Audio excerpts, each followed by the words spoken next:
Krompirova zlatica je štetnik krompira, paradajza i plavog patliđana. Javlja se svake godine i u potpunosti može uništiti nasad. Ona može preletjeti čak 40 km u potrazi za biljkama. To općenito znači da je krompirova zlatica štetnik iz porodice Solanacea, znači napada krompir, paradajz i patliđan. Vrlo je plodna, izdržljiva, proždrljiva i lako opstaje u svim vremenskim prilikama.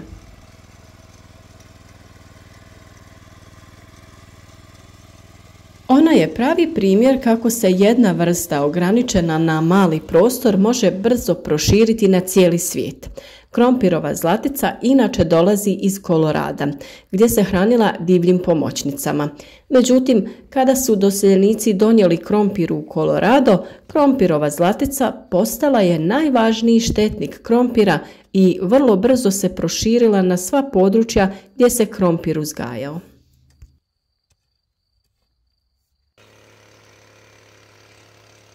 Broj generacija tokom jedne godine je pod utjecajem vremenskih prilika i kod nas ona razvije 1 do 3 generacije. Obično do 600 metara nadmorske visine razvije 2 generacije godišnje. Ako su povoljni uslovi, razvije se i 3. generacija.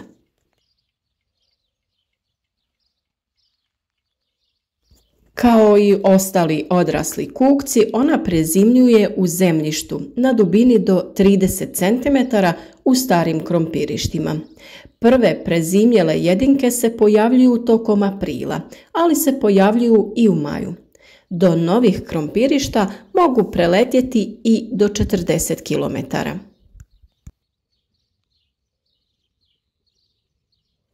Ženke su vrlo plodne i mogu položiti i do 2000 jaja. Jaja su narandžasto obojena i odložena u skupinama sa donje strane lista. Vrlo su slična jajima bubamare, pa trebamo paziti jer bubamare trebamo čuvati u svojim vrtovima. Štete pričinjavaju odrasli kukci, a i larve, koje se hrane lišćem krompira i direktno prenose razne viruse koji izazivaju bolest krompira. A pored krompira za ishranu koriste i paradajz i patliđan.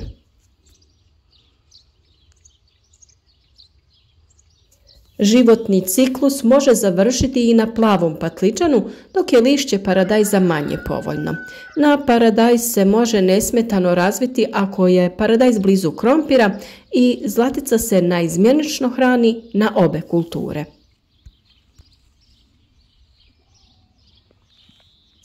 Preventivna metoda bazira se na odabiru gnojiva. Krompir gnojem, stajnjakom i kompostom manje je izložen napadu od krompira koji je gnojen mineralnim gnojivima.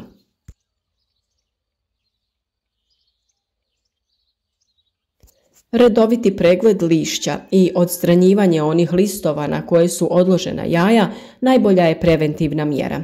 Listove naravno trebate okrenuti jer jaja budu odložena na naličju listova. Osim jaja, potrebno je ukloniti i sve ličinke i odrasle zlatice koji se nađu u vrtu.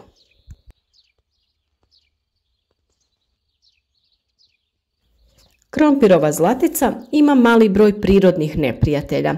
Za ishranu je mogu koristiti jež, krtica i fazan. Grabežljive stjenice za ishranu koriste jaja zlatice, a efikasna u borbi protiv zlatice je i gljiva buverija. Prave se preparati sa sporama gljivice koji služe za suzbijanje zlatice. Postoje razne metode prirodnog suzbijanja krompirove zlatice, o tome ćemo danas pričati u ovom videu, a sa suzbijanjem trebalo bi početi već u proljeće. Ono što je vrlo bitno je da se poštuje plodored. Nemojte uzgajati krompir na istom mjestu 4 do 5 godina, naravno ukoliko vam vaše mogućnosti to dozvoljavaju.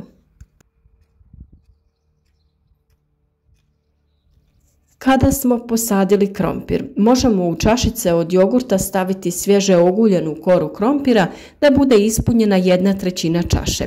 Ovako pripremljene čaše zakopati između redova posađenog krompira. I to tako da rub čaše bude u nivou površine tla. Nakon 3 do 4 dana možete obići vaše klopke i pokupiti kukce koji su unutra upali. Redovno je potrebno i mijenjati kore krompira kada se one osuše.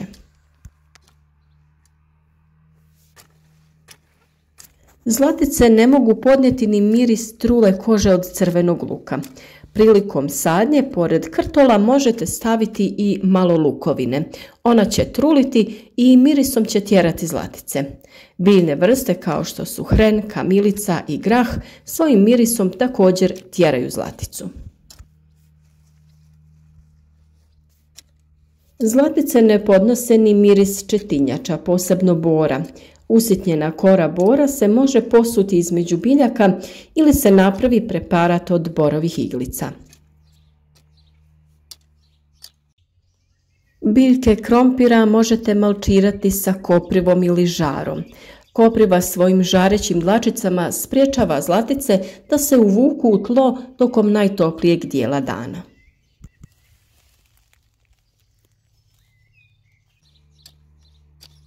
Otopina pepela je također učinkovita za rješavanje zlatica. 2 kg pepela se otope u 10 litara vode, a zatim 1 litra te otopine se razrjeđuje sa drugih 10 litara vode i sa tim se tretiraju biljke. Za tretiranje krompira mogu se koristiti i preparati od listova duhana ili topole. Tretiranje se obavlja kada se listovi krompira osuše od jutarnje rose.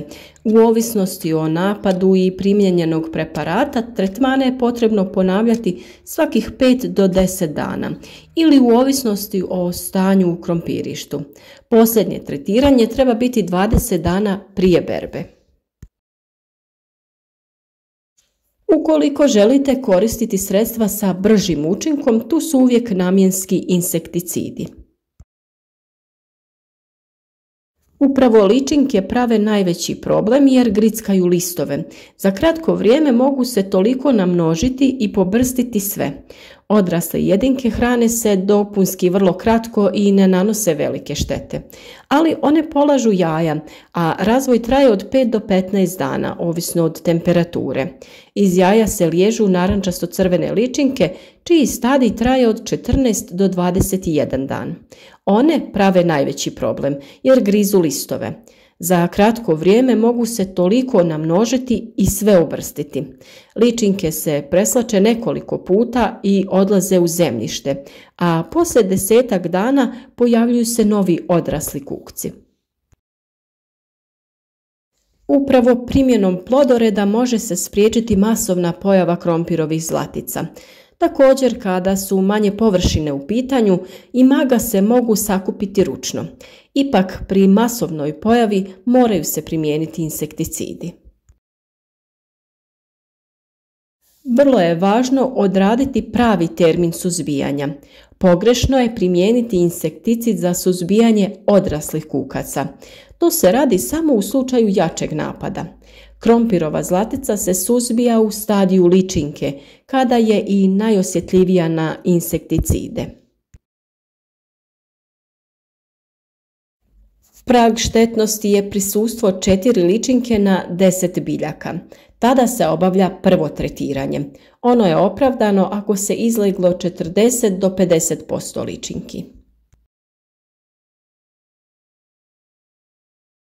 Nažalost, krompirova zlatica vrlo brzo razvija rezistentnost, to jest otpornost na insekticide. Zato za suzbijanje treba koristiti insekticide novije generacije.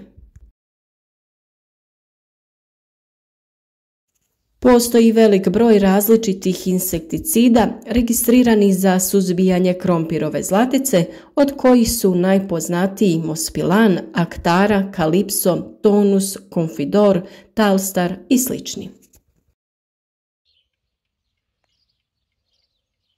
Vjerujem da su ove informacije dovoljne kako bi na vrijeme reagovali i spriječili veće posljedice djelovanja krompirovih zlatica. Ako ranije odradite zaštitu prirodnim preparatima ili redovno sakupljate odrasle jedinke i trgate listove na kojima su jajašca, vjerujem da ćete imati odlične rezultate. A ukoliko vas nažalost zadesi veća količina štetnika, iskoristite insekticid, ali neka to bude na pravilan način i u pravom stadiju štetnika kako smo u ovom videu i objasnili.